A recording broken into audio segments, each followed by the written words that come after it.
Bonjour à tous, dans cette vidéo je vous propose la correction du cas Amazon, donc qui était un cas assez simple mais sur lequel on a pas mal d'opportunités de voir des choses un petit peu plus techniques et notamment certaines nouveautés. Pour la méthode la plus simple, je vous conseille moi dans cette suite donc de chiffres, donc nous avions des chiffres de 1 à 250 dans un ordre aléatoire, le but étant de trouver celui qui manquait. Première chose, insérer un tableau, de sorte à pouvoir bénéficier des différentes fonctions relatives au tableau, notamment les tris. Donc je n'ai pas d'en-tête, je ne vais pas cocher cette option, je clique sur OK. Je peux donc dans le menu déroulant ici demander un tri du plus petit au plus grand, et j'ai bien des chiffres donc de tri de 1 jusqu'à 250.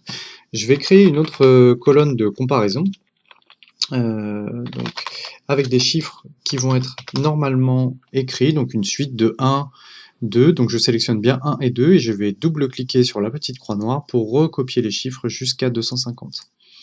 Donc le premier élément, je vous indiquais que c'était effectivement avec les yeux un petit peu pour rire, mais c'est effectivement de regarder ici à quel endroit le chiffre vous semblait être manquant. Donc là on peut voir à la main, mais ça peut être très long. Là j'avais qu'une suite de 250, mais notez bien qu'on aurait pu avoir une suite beaucoup plus longue, notamment pour ce genre de test. Donc déjà, le premier niveau, ce serait avec une fonction si. Avec la fonction si, je peux regarder donc si j'ai la même valeur, si j'ai une stricte égalité entre la colonne 1 et la colonne comparaison. Je vais pouvoir afficher un message qui va dire OK, et sinon ce sera un message qui dira non OK.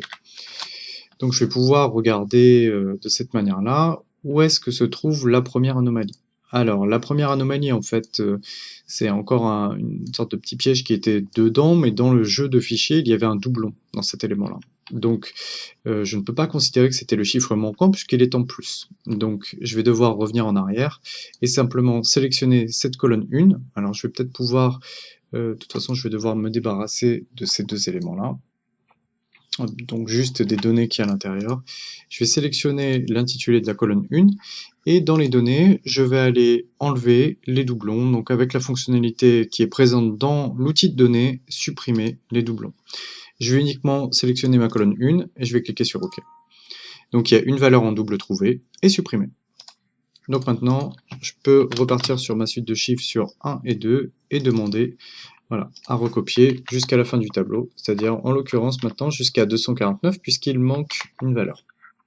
Alors, pour la fonction si, ce sera toujours la même, donc si j'ai une stricte égalité entre les valeurs de la colonne 1 et de la colonne comparaison, je vais donner un message qui dira OK, et sinon non OK, toujours entre double cotes. Ok, donc là, bah, c'est avec une fonction si, mais c'est quand même un peu avec les yeux, il faut que je vienne regarder à quel endroit se trouve le chiffre qui manque, donc on voit que c'est le chiffre numéro 67. Ça, c'est la première partie, disons, de la correction de l'exercice, qui permettait de répondre à la question, mais qui était finalement assez peu précise pour ce qui est de l'ordre du résultat, puisqu'on doit parcourir tout le tableau, et si on avait un très long tableau, on aurait été obligé de le parcourir avec, eh bien, tout simplement avec nos yeux.